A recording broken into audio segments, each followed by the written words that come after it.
Friends, ಎಷ್ಟೋ ಜನ ಹೇಳ್ತಾರೆ ನಸುಕಿನ 4ಕ್ಕೆ ಹೇಳ್ಬೇಕು, 4ಕ್ಕೆ ಹೇಳ್ಬೇಕು, 4ಕ್ಕೆ ಹೇಳ್ಬೇಕು. ಯಾಕೆ ಹೇಳ್ಬೇಕು ರೀ? ನಸುಕಿನ 4ಕ್ಕೆ ಯಾಕೆ ಹೇಳ್ಬೇಕು? ಫ್ರೆಂಡ್ಸ್, ಇವತ್ತು ನಾನು ನಿಮಗೆ ಹೇಳ್ತೀನಿ 4ಕ್ಕೆ ಯಾಕೆ ಹೇಳ್ಬೇಕು ಅಂತ. ನಸುಕಿನ 4 ಗಂಟೆ ಸಮಯ ಇದೆಯಲ್ಲ, ಇದು ಬಹಳ ಪವರ್ಫುಲ್. ನೀವು ಲೈಫ್ನಲ್ಲಿ ಏನಾದರೂ ಸಾಧನೆ ಮಾಡಬೇಕು, ಏನಾದರೂ ಅಚೀವ್ ಮಾಡಬೇಕಂದ್ರೆ ಆ ಕೆಲಸವನ್ನು 4ಕ್ಕೆ ಶುರು ಮಾಡಿ. ನೀವು ಈ ವಿಡಿಯೋ ನೋಡ್ತಾ ಇದ್ದೀರಿ ಅಂದರೆ ನಿಮ್ಮಲ್ಲೂ ಕೂಡ ಏನಾದರೂ ಒಂದು ಸಾಧನೆ ಮಾಡಬೇಕು ಎಂಬ ತುಡಿತ ತುಂಬಿಕೊಂಡಿದೆ ಎಂದರ್ಥ. ಹಾಗಾದರೆ ನೀವು ನಸುಕಿನ 4 ಗಂಟೆಗೆ ಏಳಬೇಕು ಎಂಬ ವಿಚಾರ ಮಾಡ್ತಾ ಇದ್ದೀರಾ ಅಂತಂದರೆ ನೀವು 4ಕ್ಕೆ ಎದ್ದೇ ಹೇಳ್ತೀರಾ.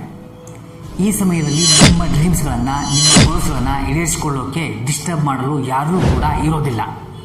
ಇಡೀ ಜಗತ್ತು ಮಲಗಿರುತ್ತೆ, ಬಟ್ ನೀವು ನಿಮ್ಮ ಗೋಲ್ಸ್ಗಳನ್ನು, ನಿಮ್ಮ ಡ್ರೀಮ್ಸ್ಗಳನ್ನು ಅಚೀವ್ ಮಾಡಲು ಶ್ರಮ ಪಡ್ತಾ ಇರ್ತೀರ.